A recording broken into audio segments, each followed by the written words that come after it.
Each one of you, आपने इतना precious time निकाला आपकी लाइफ से and you are here in the session, thank you so very much. Now the point is कितना खाना है।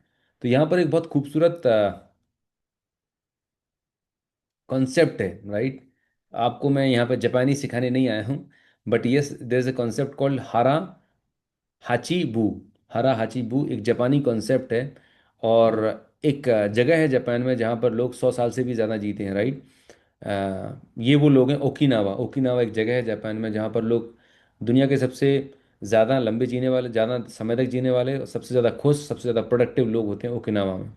तो उनकी लाइफस्टाइल पे बहुत सारी रिसर्च करी गई world wide, and they found कि वो एक प्रिंसिपल फॉलो करते हैं जिसे हम बोलते हैं हारा हाचिबू। और इसका मतलब ये होता है कि आपको जितनी भूख लगी है, राइट, उस पे 80% पर रुक जाना। ईट अंटिल यू आर 8 पार्ट्स, मतलब 80% फुल।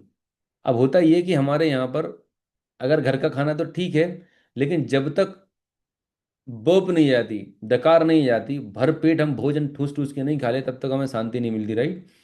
मतलब पेट तो भर जाता, मन नहीं भरता कई बार, ठीक है। और खासकर अगर किसी दावत में गए हैं, अगर वहाँ पर अपन ने व्यवहार 500 रुपये का दिया है, 1000 रुपये का लिफाफा दिया, तो लगता है कि अब तो वसूल करने चाहिए। तो ध्यान रखिएगा, आप जब भी खाना कंज्यूम करते हैं, बैठते हैं, जितनी आपकी भूख है उसकी 80% पर रुक जाइए। तो जो आपको स्पेस मिलता है, राइट, वो आपकी डाइजेशन पे इम्पैक्ट देता है, आपकी ब्लड शुगर पे इम्पैक्ट देता है, एंड आपकी ओवरऑल वेलबींग पे बहुत बड़ा इम्पैक्ट देता है। तो ये एक बहुत पावरफुल प्रिंसिपल है। कितना खाना है, बहुत सिंपल सी बात है। आपकी भूख का 80% पे आपको रुक जाना है। एंड हेल्दी फूड भी, excess of everything is bad. मैं कुछ लोगों से मिलता हूँ, उनसे बोलता हूँ कि आपने बोला था सर आप डायबिटीज़ में फ्रूट्स खाने चाहिए, तो मैं तो सुबह भर प्लेट फ्रूट ही खाता हूँ, फलाहार कर रहा हूँ। तो ये कुछ ऐसी गलत धारणा लोगों ने बनी हुई है। Excess of everything is bad. एक रीजनेबल अमाउंट में, पोर्शन साइज में खाना कंज्यूम करना चाहिए, भले ही वो कितनी अच्छी चीज़ हो, सो दैट आपको उसको हेल्थ के बेनिफिट मिल सकें, राइट। कॉम्बिनेशन गलत नहीं होना चाहिए, जो मैं ऑलरेडी बता चुका हूँ। और ओवर ईट नहीं करना है, जितनी आपकी भूख है उसका 80% पे आप रुक जाएंगे, मोर देन सफिशिएंट।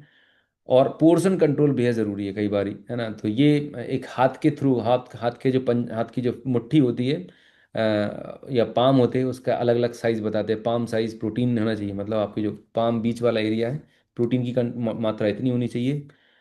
जो कप है इतने, ये 2 हाथ इतनी वेजिटेबल होनी चाहिए। तो जो मैं पहले कॉन्सेप्ट बताया, 50% आपकी में ग्रीन सलाद एंड वेजिटेबल, 25% आपकी प्रोटीन, 25% आपके कार्ब्स, एंड एक थंब के बराबर आपके डाइट में घी होना चाहिए। घी या फैट है, मतलब जो हेल्दी फैट है वो होना चाहिए।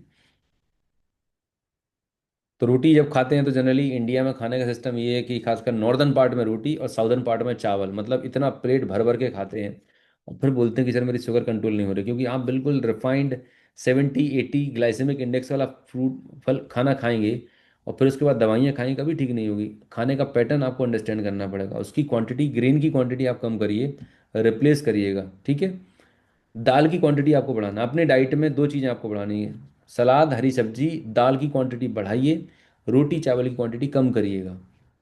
ये हेल्दी प्लेट फार्मूला आप याद रखेंगे, आपकी ब्लड शुगर कंट्रोल होना शुरू हो जाएगी।